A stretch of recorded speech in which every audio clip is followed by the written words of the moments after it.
It was a cold, bitter day. The wind whistled like a warning through the jagged pines of the American frontier, carrying with it the scent of blood, frost, and destiny. It was the year 1823. The wilderness was vast, unforgiving, and ruled by creatures far more merciless than man. Somewhere between the Missouri River and the vast plains beyond, a man named Hugh Glass was about to be pushed beyond the limits of human survival. This is not just a story. It is a reckoning. Glass was a frontiersman by trade, but a warrior by heart. He moved through the wilderness not like a visitor, but like something carved out of it, gritty, deliberate, unyielding. His eyes, sharp and cold as steel, seemed to reflect every danger the frontier held. His thick beard, crusted with frost and grit, whispered stories he'd never bother telling, of pirate ships on savage seas, of prison cells dark as caves, of knives in the back for men he once trusted. He bore the scars of 100 encounters with death, each one etched into his skin like a reminder that the land never stopped testing those who dared walk it. It was a gray, wind-bitten morning. Hugh Glass had joined General William Ashley's fur-trading expedition. He wasn't just along for the ride, he was part of a desperate gamble, a perilous push into the unmapped heart of the West. This wasn't a job. It was a test of nerve, where every breath might be your last and every shadow could hide your end. The land was brutal, ancient, and indifferent. What men called wilderness was a living force, and those who came thinking they were the hunters quickly discovered they were prey. From the moment they left the safety of the Missouri River forts, the land seemed to rise up in defiance. Rivers swelled into monsters, smashing rafts and swallowing supplies. Jagged terrain shattered wagons and ankles alike. Og inn store attentslike wolves. Even the trees felt menacing, tall, skeletal, watching. And all the while, the knowledge hung in the air like smoke. They were intruders. The native tribes, Arikara, Blackfeet, and others, watched from the shadows, protecting what was theirs. In that primal crucible, where the land chewed men down to bone and silence, one man moved like he'd been carved from the wilderness itself. Glass didn't follow instinct. He was instinct.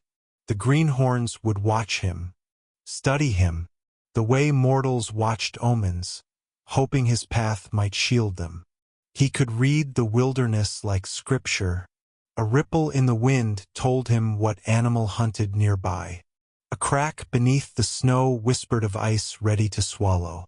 A single misplaced sound, and he judged it, deer, wolf, or death. He carried no compass. He didn't trust maps. He listened to the land, and it listened back. It was as if the wilderness spoke to him, and more eerily, as if it respected him. Yet even the land, in all its grudging admiration, was about to show Hugh Glass the true price of walking this edge. On one fateful morning, as the golden sun barely touched the treetops and mist clung low to the ground, the wilderness turned against him.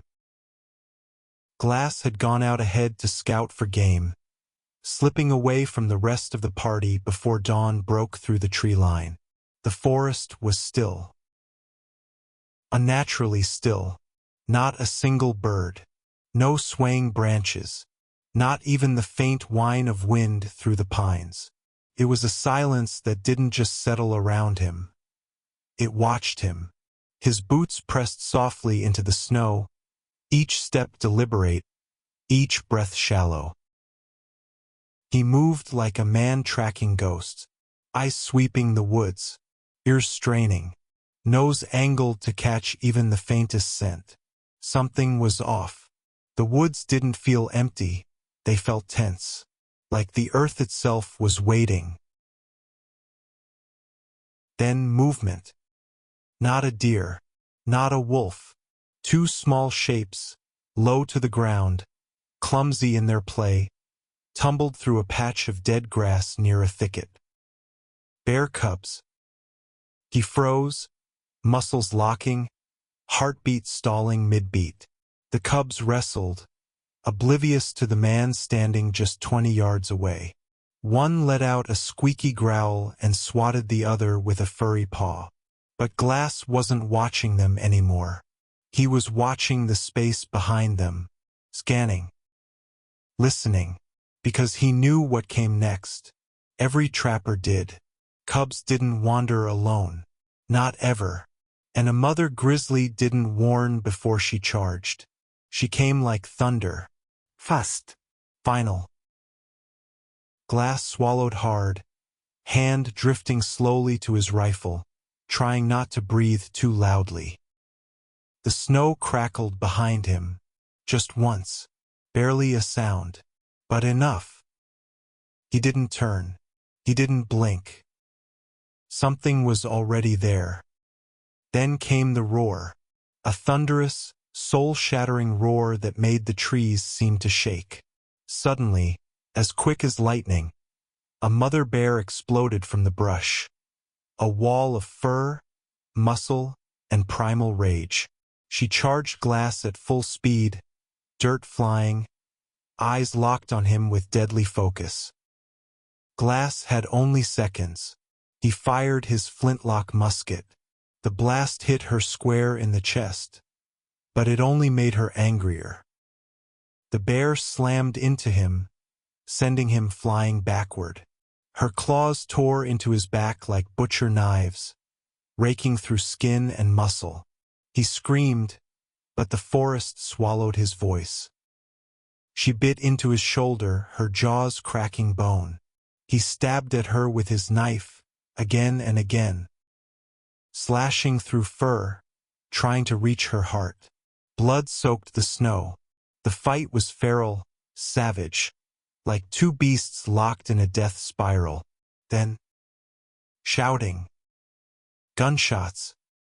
A volley of musket fire cracked through the trees. Smoke, the thud of bullets striking flesh. The bear staggered, let out a final guttural groan, and collapsed, right on top of him. The forest fell silent, save for the wind and the bubbling rasp of breath. The trappers ran to the heap. They pried her body off with trembling hands, hearts pounding, rifles still hot.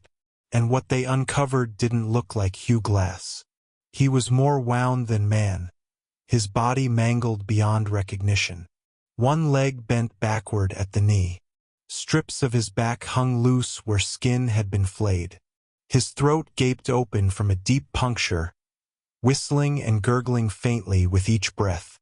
His eyes fluttered, unfocused, still locked in the nightmare. But he was alive. Barely. The camp stood paralyzed. Every man gripped by the mutilated sight before them. Blood steamed in the cold air as they knelt beside what was left of Hugh Glass. His body was a ruin, torn open, twisted, barely clinging to life. His breaths came in wet, ragged, choking on his own blood. His eyes fluttered open for only seconds at a time, wide with pain, then rolled back, as if even consciousness was too much to bear. They tried to clean his wounds, shaking hands pressing cloth to torn flesh, packing snow into open gashes to slow the bleeding. But the truth was carved into every inch of him. This wasn't a man who could be saved. Bones jutted through skin. His leg was a shattered puzzle. His throat still leaked air through the gaping hole, each breath a grotesque whistle. Whispers filled the cold morning air. No one survives this. General Ashley's jaw was clenched tight. He looked out toward the horizon. Smoke curled in the distance. The Arikara. War parties were closing in. Every second spent here was a second closer to death for all of them. He made the call. Cold, brutal, necessary. "We move at first light," he said. He won't last the night. And just like that, the unthinkable was decided.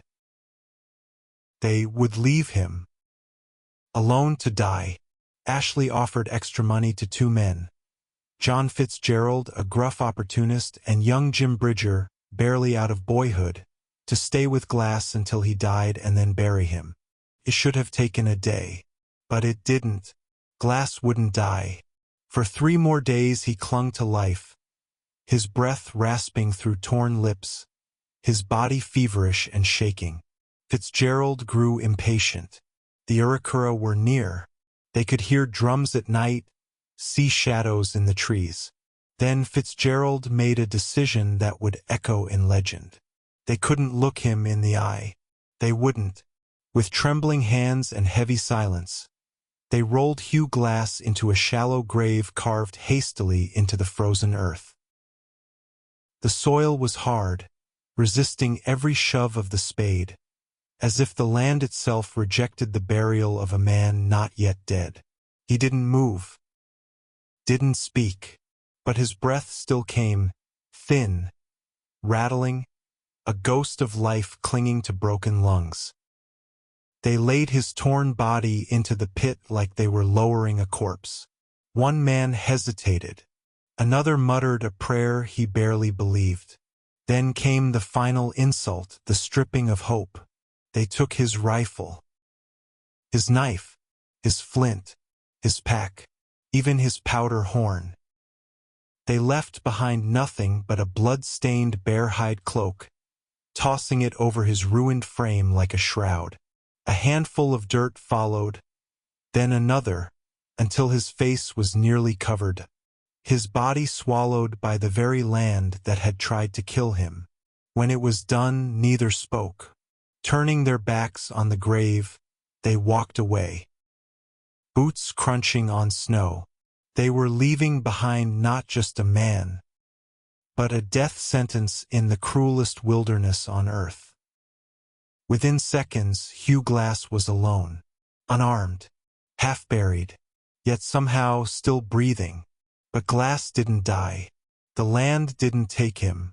He woke in darkness, buried alive, paralyzed, alone. The pain was unimaginable. He couldn't scream. His throat was torn. He couldn't walk. His leg was shattered. His back was sliced open. But in that grave, something ancient stirred inside him. Not rage, not despair. Will. Out of nowhere, the grave shifted. A trembling hand broke through the thin layer of dirt, fingers caked in blood and mud.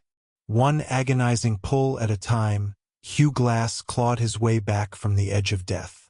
Grit filled his mouth. Dirt clung to the torn flesh of his face. Every movement was a scream of pain inside every part of his body, but he moved. He refused to die. Bit by bit, inch by inch, he dragged his shattered body out of the hole they'd left him in. His leg dangled uselessly. His back was flayed raw. Bone grated against bone with every crawl.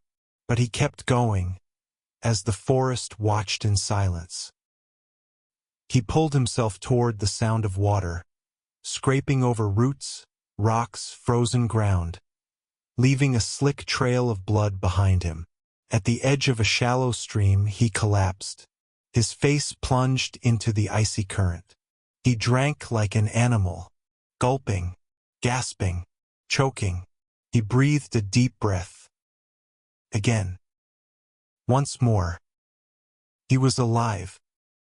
Then he began to crawl, through thickets that tore at his wounds, over jagged stones that ripped open scabs, through rain, cold, hunger, infection. He crawled for miles. Minutes felt like hours. Hours felt like an eternity. He crawled for days. Every pull forward was a war against death. A man reduced to nothing but willpower. No weapon. No food. No allies. He was still coming. Coming for vengeance. He couldn't walk, so he used his elbows. In be in. Through mud, snow, and rot, he followed the river, ate roots, berries.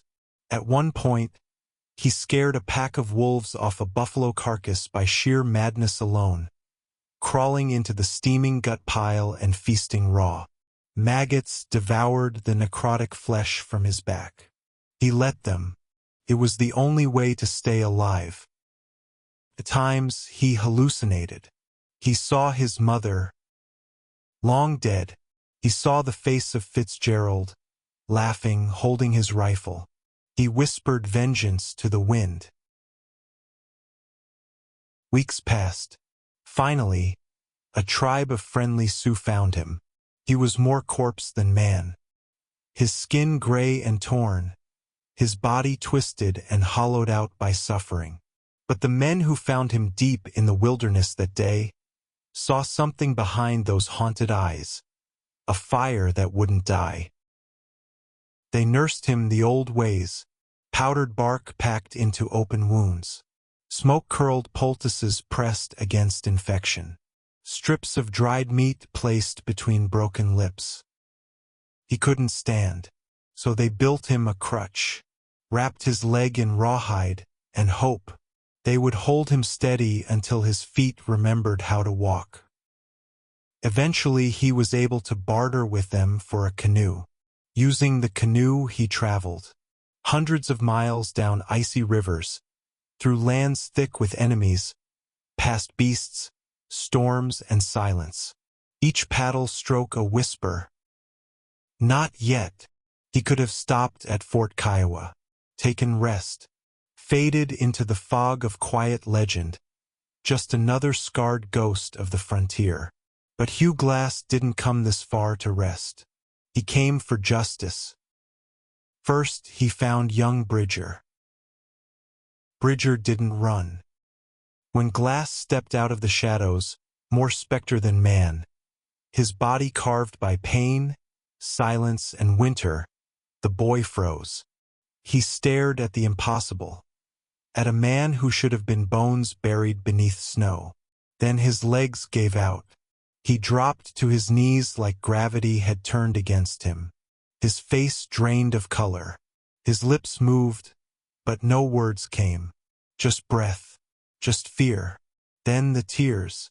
Thick, unfiltered, shame-soaked tears. His shoulders shook as the sobs rose from a place so deep, even he didn't know they were there. He left me, Glass thought. He stood over my broken body, heard me breathing, and walked away. The knife at Glass's side was still stained from battles fought alone. His fingers twitched toward the hilt. Bridger looked up, eyes red and ruined. There was no defiance there, no lies, only a boy who'd lived every day since with the weight of his choice crushing his chest. Glass stepped closer. The boy flinched, but didn't move, didn't plead. He was ready, but Glass didn't draw the blade. Instead, he looked into those eyes and saw something he hadn't seen in Fitzgerald, or in the wilderness, or in the men who buried him. Remorse, not a performance, not cowardice, but the real kind, the kind that lives in dreams and never lets you rest. Glass's breath came heavy. Every part of him burned with the need for justice. But not here, not with this boy. You'll carry this, he thought, longer than I ever carried my wounds. And with that he turned his back, not because he couldn't kill him, but because he knew forgiveness was the one punishment Bridger could never escape. Then came Fitzgerald. He never thought he would see Glass again. He was a soldier now, tucked safely behind military walls, wrapped in the illusion of order and rank. His betrayal had faded into the back of his mind, buried beneath discipline, uniforms, and distance. Until the ghost walked in. Glass didn't need a weapon. He didn't need to shout. His presence alone stopped time. He stood in the barracks doorway, face half-shadowed by a bearskin hood, scars like stories carved into his skin. Soldiers nearby froze, sensing something primal and wrong. Even the air seemed to hold its breath. Fitzgerald locked eyes with him. The color drained from his face. His jaw tensed. Then his hand twitched toward his sidearm but paused. "Not here," he said. "Not in front of witnesses." Deep down, Fitzgerald knew he wouldn't win. Glass stepped forward slowly. Deliberately, each step echoed with everything he'd survived. Every mile, every drop of blood, every broken bone that refused to be his end. Fitzgerald swallowed hard. "It wasn't personal," he muttered. "I did what I had to." Glass didn't speak. His eyes bore into him, as if peeling back every excuse, every lie Fitzgerald had wrapped around himself like armor. He didn't draw a knife, didn't raise a fist. Instead, Glass turned to the officers, the commanders, the men who held Fitzgerald's future. He told them everything. In cold, exacting detail, he laid it bare, the abandonment, the theft, the lie that left him in a grave. No drama, just facts, delivered with the weight of a man who had clawed through hell to speak them. Fitzgerald stood there, silent, helpless, as the truth stripped him bare in front of his superiors. A man dishonored, a traitor exposed, a coward carved into history not by death, but by truth. Glass didn't need to kill him. He did something colder. He made sure Fitzgerald would never outrun what he had done. His name would rot, his reputation sink like stone, his guilt following him like a shadow he could never escape. Hugh Glass didn't survive because he was lucky. He survived because death had to earn him, and it failed. He faced the wild without a weapon, faced hunger without mercy, faced betrayal without revenge. And in the end, he didn't kill the men who left him behind. He let them live with the weight of what they'd done. That was colder than any blade, because Glass knew something most men never understand. Justice isn't always blood. Sometimes it's memory, and legends aren't forged in victory, but in pain. Then, without a word, Glass turned and walked out, back to the only place he belonged, the wild. He disappeared, melted back into the frontier like mist off the river. No medals, no glory, just a name whispered across campfires, a scar etched into the land itself. Because Hugh Glass wasn't just a man. He was survival made flesh. And the wilderness would never forget him.